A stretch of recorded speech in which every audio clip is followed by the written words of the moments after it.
You're listening to the Feed Your Wild podcast, a conscious lifestyle show about all things nourishing for your body, mind, and soul. I'm Vanessa Rodriguez, and join me for candid conversations with changemakers, exploring health and wellness, food as medicine, intuition and spirituality, and nature-based practices that will transform your health and feed all parts of your wild self.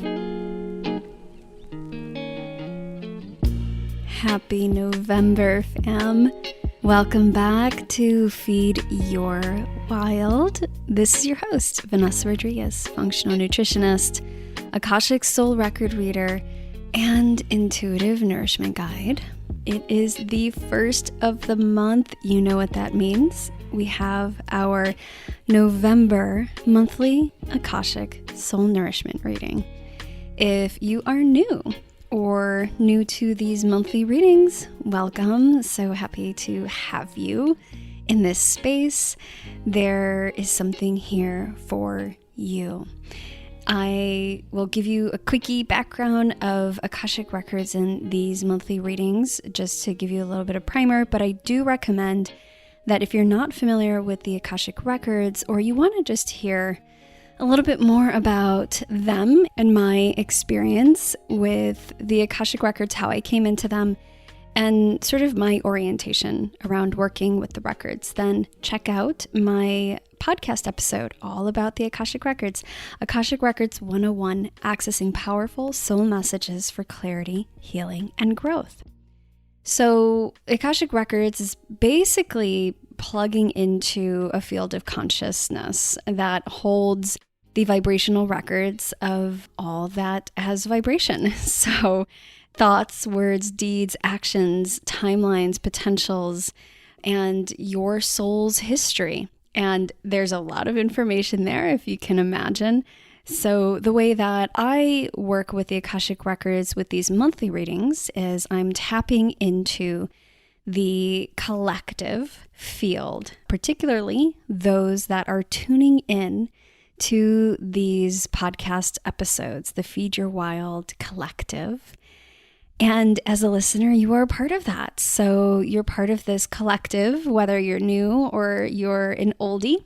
And I ask our guides and tap into this sort of collective field of consciousness for information that is helpful to us, messages that's helpful to us for that particular month. Now, of course, I'm doing this every month and I'm asking specifically for that month. So you will see shifts and changes in themes and various messages that come through, and even kind of like the quality of the voice and the types of imagery and all of that can shift and change. But honestly, each message is really perennial. It could be used at any time. It's beyond the timeline space that we are currently living in. And that's because that field of consciousness in the Akashic Records is beyond space-time. So what you hear today could be definitely relevant to what you were going through 3 years ago, or in 5 years even, or in like 6 months from now. And the purpose is really just to receive the messages, to take what resonates for you, and you can leave the rest. So I hope that there is something here for you and that it's supportive in your journey. It is November 1st, which means that we are in the season of the thinning of the veil. Yesterday being Halloween, All Hallows Eve, November 1st is considered Dia de los Inocentes, as well as All Saints Day in various cultures. And tomorrow, November 2nd, is considered Day of the Dead, or Dia de los Muertos.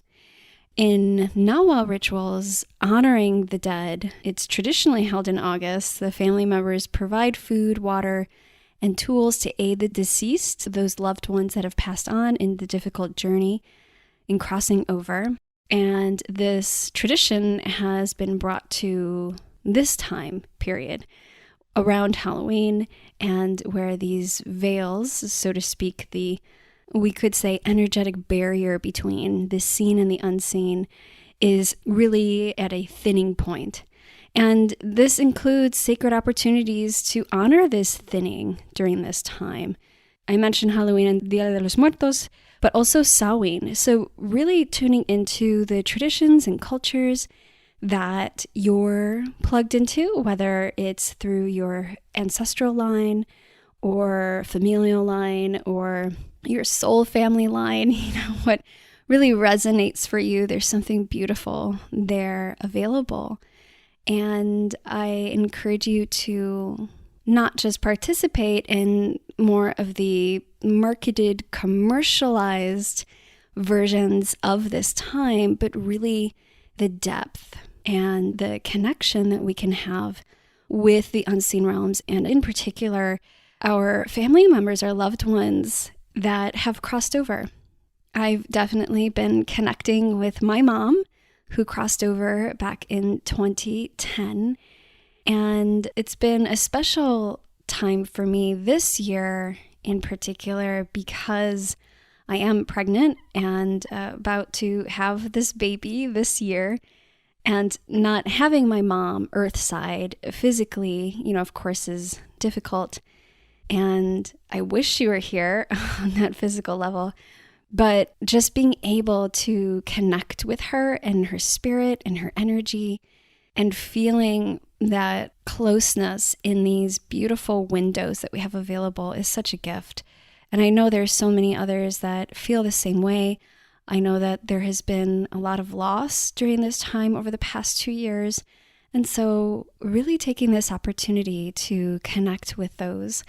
And even if you feel like, well, I don't know, how do I begin to even do that? I would say it starts with tuning in, just tuning in, finding a quiet space, maybe having some photos if you want to create an ancestral altar, and having their photo, and whether it feels good for you to pray or to meditate or tune in energetically, speaking to them, speaking out loud to them, having that conversation, all of that can really open up those portals of communication, even if you feel like you're not maybe receiving the same level of communication or hearing as you might want to, and that's okay.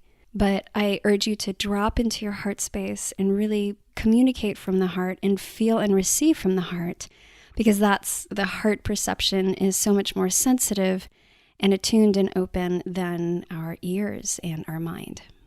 We also have an upcoming new moon in Scorpio on November 4th. So stay tuned to the end of the reading. And after the reading, I'm going to go into mini moon musing, where I'm going to talk about some of the themes and the elements that are being brought up this week with this new moon in Scorpio and Scorpio season, and ways to work with that. Before I dive into this reading, I also want to quickly mention that this is the last week to sign up for the Alchemical Herbalism program. And if you haven't heard me talk about it before, I mention it in the past couple of episodes. In the last episode we had in our interview with Seja Papam, he talks about his free herbal alchemy courses, and he has launched his annual Alchemical Herbalism program, and the doors close November 3rd. So doors are closing very soon, and I have a special Akashic bonus for you. If you are interested and this program really speaks to you and you want to dive in, when you utilize my special link, which will track and make sure that I have your information so I could send you these gifts, you'll get a special bonus that is exclusive just to the listeners of this podcast and those of you on my email list that you won't get anywhere else, and that is a Akashic Record initiation training. While not too many people know about alchemy these days, you might be hearing alchemical what? Herbalism? Well, one of the top experts on the subject is my friend Seja, who we had on last week. I encourage you to listen to that episode. He's been practicing both herbal alchemy and clinical herbalism for over 10 years. And just like Ayurveda or Chinese medicine, the Western alchemical tradition is a complete system of medicine that works with plants to address diseases of the body, spirit, and soul. So it's a holistic, powerful system. It utilizes spagyrics, which Seja gets into in our last episode. And he's literally distilled everything he knows about this powerful practice in this online course, which is now open for enrollment, and doors are closing November 3rd. It's a super jam-packed program. I have done it myself. It's really beautiful, which is why I am partnering with them in offering this special bonus. So when you enroll in alchemical herbalism in this next week, using my special link, you'll get access to my Akashic initiation and expanded training programs.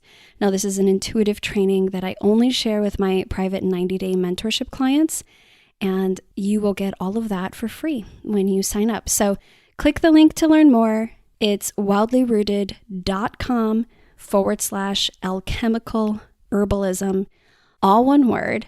The links are in the show notes if you use a podcast app that has clickable links. Otherwise, go to that link directly, wildlyrooted.com/alchemical herbalism, and you will hear all about it over there.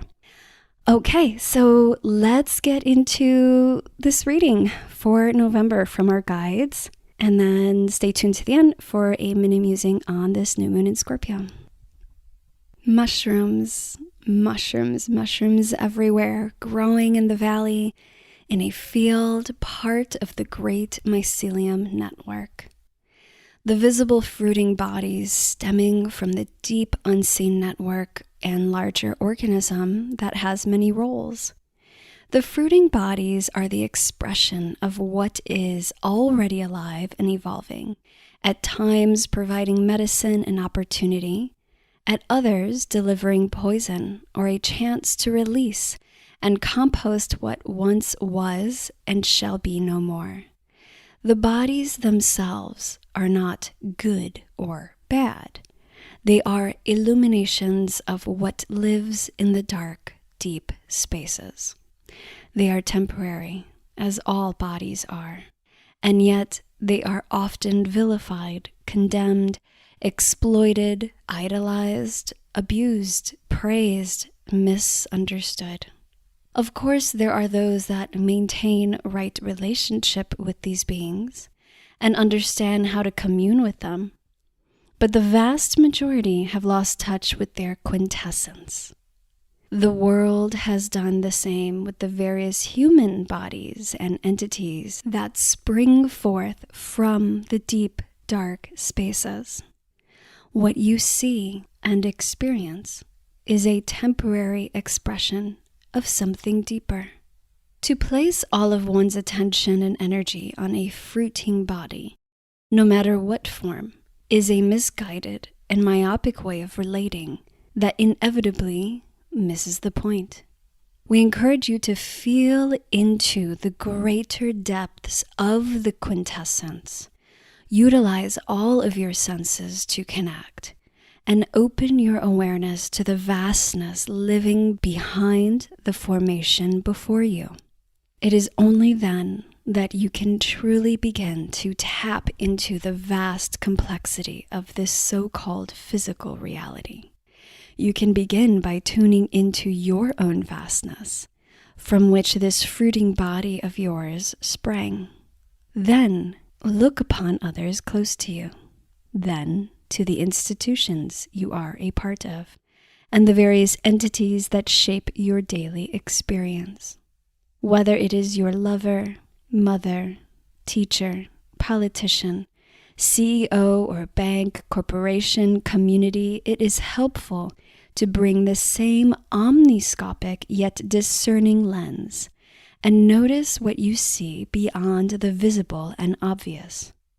This simple exercise will not only enhance your senses and depth of understanding, it will attune you to the greater movement and pulse of reality. Sorcery takes on many different faces, shifting its expression and outlets to suit the times. Today, you'll find it in marketing and media, in institutional and systemic operations, in entertainment, and false promises made to the people. While this may seem like a timely played use of the word considering your season of the dead, we use this word deliberately. Some might say Something wicked this way comes. However, we propose you look within to connect to the greater field of consciousness we are all a part of, and observe the so-called wickedness through the lens of your own inner being. What do we mean by this? We do not mean that we are all wicked. We mean to say that through these fruiting bodies, deep into the roots and into the vastness, we all have access to all phases of energetic expression, including those which we might deem wicked. Let's take Hitler, for example. And yes, we know that he has been brought up more lately, whether inappropriately or not is not our point. Hitler was a fruiting body that emerged from the same source energy field from which you too sprang. Different expressions from the same collective field of consciousness. We are not here to explain how Hitler became who he was and how you became who you are. That is a personal journey of discovery and remembrance that you may endeavor to take, and we recommend that you do. Now back to sorcery. A magical practice that may or may not utilize ego-based intentions when communing with the spirit realm to create an effect. Pure sorcery, that is unadulterated and pure intentioned, was much more common many years ago. Today, sorcery is very often maligned with the lower vibrational encodings and intentions. Move forth with cautious eyes and ears. Understand the power of the tongue prior to opening your mouth. Honor all modes of perception. Practice attuning to frequency rather than to a shelled representation. Be guided by your inner flame. So at this point of the reading, the guides had me pull a tarot card to continue this discussion and add to their messaging. And I pulled the Page of Wands, and here is their message around that. The Page of Wands, blindfolded, led by the magical staff, connected to earth and fire. The page walks the inner path to touch the flame of vitality and creative force within. It is through this journey that the page will begin to see clearly, perhaps for the first time, as the illusions burn away and their feet are guided by the whispers of the earth and pulses of their roots. Illusions cannot imprison these blindfolded seekers of truth. This energy of Page of Wands is also connected to the Hermit, ruled by earthly Virgo, tender of the flame, a seeker within the inner landscapes. The Hermit can be felt as the matured and refined expression of the Page of Wands, the initiate that is well on the path and not afraid to walk alone in the dark. As you move into the darker months and further into obscured territories of reality, connect with these archetypes to your magic flame, to your roots within the earth and the vastness deep within. And that completed our Akashic channeling from our guides and our collective consciousness field. And the energy of all of that felt very apropos considering the thinning of the veils and sort of like this Scorpio vibes of the message in the reading. Now, let's go into this new moon because I feel like there's a reflection and mirroring here with what we received from our guides. And so we have this Scorpio new moon. It's happening November 4th. And new moons, as we have mentioned before, they're really about retreating within. And Scorpio energy is also very reflective, right? Scorpio connected also to the element of water and sort of the reflective nature of water. We are also being told to connect within in our messages, to go within. We may find ourselves really diving into some darker corners of our own experience, our hearts, our minds. Maybe we might find ourselves unpacking a lot of things that we've been carrying, probably emotions coming up. We've all been through quite a lot, obviously on a collective level, but also personally. And so really being able to take this opportunity to look at these heavier, maybe denser emotions that we've been holding on to. And Scorpio is really one of those signs that brings us that gift to transform those and not being afraid to dive into those darker spaces and to do that transformation work. Now, Scorpio is one of those few signs that's represented by 3 archetypes: the scorpion, the eagle, and the phoenix. And I love this because we see how these are different expressions, or as our guides call it, fruiting bodies of what's really stemming from the same source of energy. And so you have the scorpion on the ground, you have the eagle in the sky that has the eagle vision. So by diving deeper and looking into these spaces, you can develop a different perspective, a wider sense of understanding and knowing. And then we have the phoenix, which is all about fire, this firebird, and transformation and death and rebirth, and this energy of renewal through this process.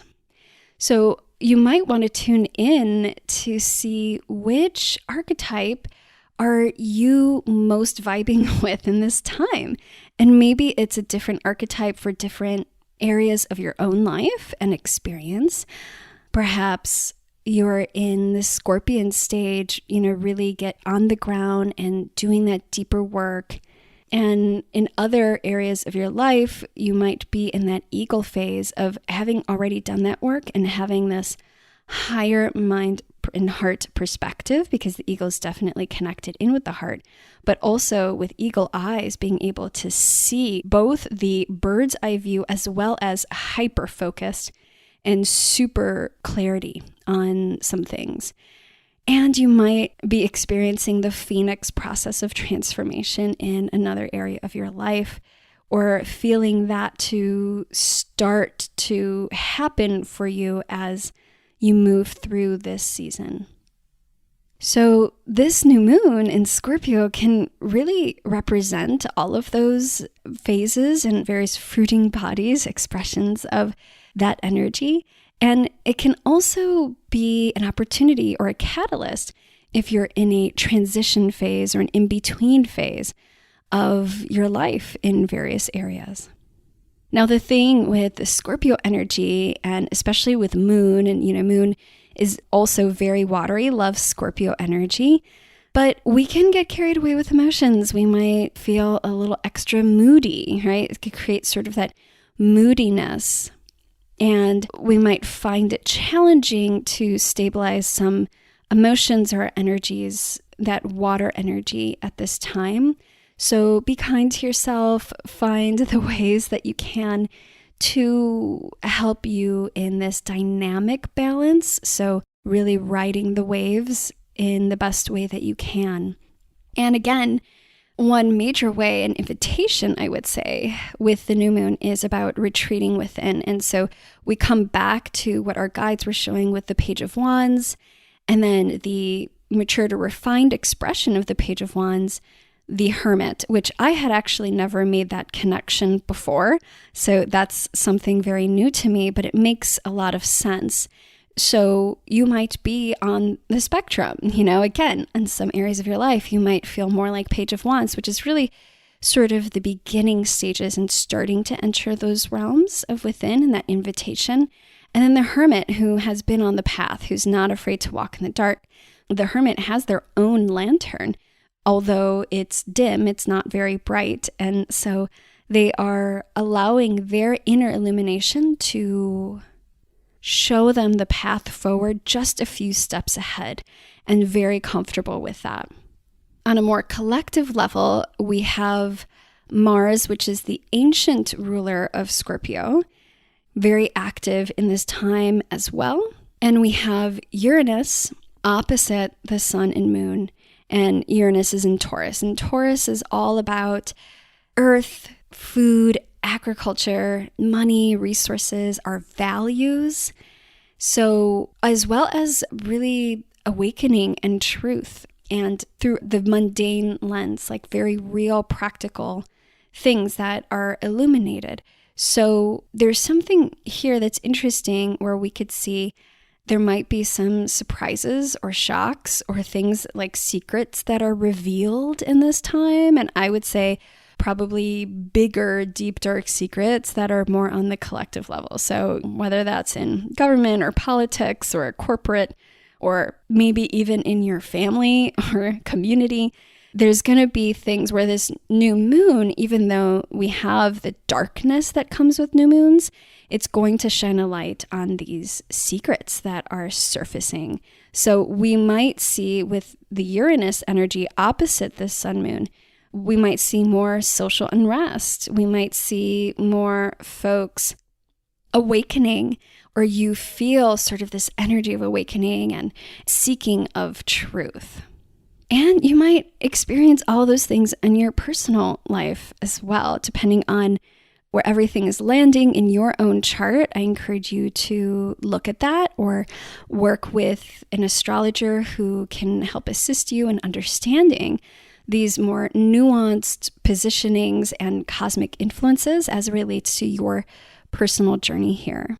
So I encourage you with all of this to set some new intentions with this new moon, to create some space, to retreat within, to look within, to be reflective, perhaps on which archetype that you're most tuning into, you're experiencing, or that you want to call upon, that you want to invite that energy into your life, and really connecting the scorpion, the eagle, or the phoenix. And at the same time, remember to take care of yourself when you go into these darker spaces and the veils are thin and you could feel so much more, even beyond the emotions. You know, we might feel things energetically, spiritually, to really take care of yourself around all of that. We don't want to overwhelm ourselves or others, but take it at your unique pace. Do what you know that helps support you, whether that's with boundaries, setting certain boundaries with other fruiting bodies, I'm going to use that language, or with yourself even, and bringing in the elements of nourishment. I love Taurus energy with that nourishment, bringing in, whether it's by taking care of yourself with food, with the coziness, hygge sort of energy space, creating comfort around you in some way or another, and keeping it simple. It doesn't have to be this elaborate, ornate ritual with altars and singing and, ceremony, although that is incredibly beautiful if you feel called to step into that. But I would encourage you, what can you do that is both extremely nourishing, supportive, and allows you to move more deeply and retreat within and go on this journey, and yet is simple in its expression and form? Maybe it's reading a yummy book, or it's baking something that your grandma used to make, or it's snuggling with your loved ones, your babes, or a furry family member. And I'm always all about taking those walks in the church that is nature and going out there, getting your bare feet, even in the colder months, at least for those of you in the Northern Hemisphere, getting it on the ground and touching the earth, connecting with that divine support from Mama Earth is just so powerful and free and simple. So I encourage you to do that as well. I'd love to hear your reflections and how this message and reading is landing for you. You can connect with me. The best way to stay connected is through my email list and newsletter. You can sign up for that at wildlyrooted.com/subscribe and stay connected, where I share more of these tips and reminders connected to our readings and beyond. And you can always email me back with your reflections and experiences. I'd love to hear your feedback. Of course, if this resonates, if you enjoy these readings, I'd love to know so that I'm encouraged to continue with this. This is really for us, for the collective, and I want to make sure that it's supportive for you. So if you feel that it is, then I would appreciate you going on, if you have Apple Podcasts, to leave a rating and review and just let me know how these have been supportive for you.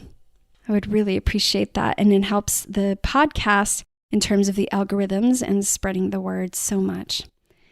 All right, family, with that, I am sending you so much love and blessings in this beautiful liminal time, and hope that you have a rich and fruitful November. Until next time.